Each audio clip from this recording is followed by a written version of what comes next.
whimsical besties, and welcome back to another video.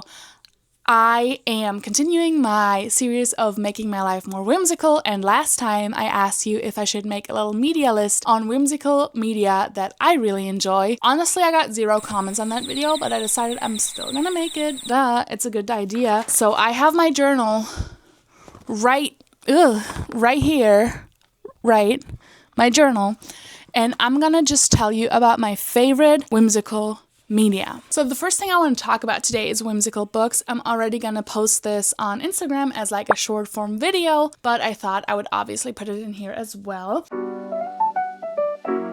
The first super whimsical book that I'm currently listening the audiobook to is Howl's Moving Castle. I already adore the movie so much. Speaking of Howl's Moving Castle, this is my Pomeranian Howl, who wants to join the video and eat my journal apparently. But yeah, the first whimsical book I can recommend so much is Howl's Moving Castle by Diana Wynne Jones. It's actually a trilogy, which I didn't know for the longest time, and I've only read the first 2 so far, but I really want to get through the whole trilogy someday. And it's just such a fun read that has tons of mischief, tons of cute storylines, tons of just Howl and Sophie bickering, which I love, but it's so wholesome. It's such a heartwarming book, and I love it. Speaking of Howl's Moving Castle, there's another book that often gets described as like a mix between Howl's Moving Castle and Bridgerton. I'm talking about Half a Soul by Olivia Atwater, which has been stuck in my head for years after I've read it, and I'm due for a reread, but it's such a wholesome story about a girl who loses half of her soul and a wizard who's supposed to help her. I'm absolutely obsessed with it. It's so cute. My last book recommendations are from the same author, and it is both The Very Secret Society of Irregular Witches and Witch's Guide to Magical Innkeeping. Both of them are wonderful books, especially for autumn, but also for all the other seasons. Honestly, you can read those right now. They will leave you with a heartwarming, cozy feeling. They're gonna make you want to kick your feet. The romance is so cute. The world is so cute. And I'm honestly obsessed with both of these books. Honestly, every book that kind of feels like a children's story to me gives off a certain whimsical vibes, so you can always reread those as well. Next is movies. For movies specifically, I would recommend the Studio Ghibli films. Some of them are quite sad, and if you don't want that, I would recommend you go with Ponyo, My Neighbor Totoro, or Howl's Moving Castle. Those are some of my all-time favorite movies. I'm literally sitting in the Studio Ghibli themed room that my husband decorated for us. So yeah, I'm a pretty big fan. Another movie that I think is super fun and whimsical is 500 Days of Summer. There's just something about the way the movie is made, the movie is cut, the music, and just the general vibes that I feel like is so whimsical and so nostalgic for like 2010s movies. I just adore the film. I can watch it over and over again, and I honestly also love Zooey Deschanel in it, so that is a big recommendation. Our next category is games.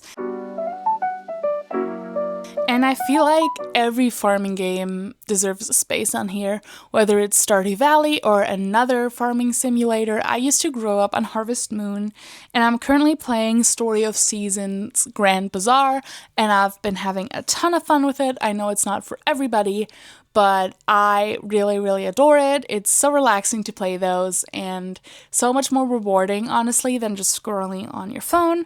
And I've also been playing Animal Crossing on my Switch, especially with the new update, which is obviously super nostalgic and whimsical.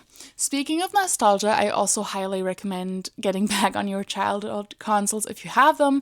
I still have my Nintendo DS Lite that I play with every now and then, and I actually got a Wii for Christmas, so I'm looking to collect some more games, but I've been playing Animal Crossing on there, I've been playing Mario Galaxy on there. I've just been having some fun with it, and I honestly love replaying my childhood games, especially since I feel like the older games feel less overstimulating than some of the newer ones does, if that makes any sense. So yeah, as a bit of an honorable mention, I also wanted to mention 2 YouTubers that I feel like have extremely fun and whimsical vibes.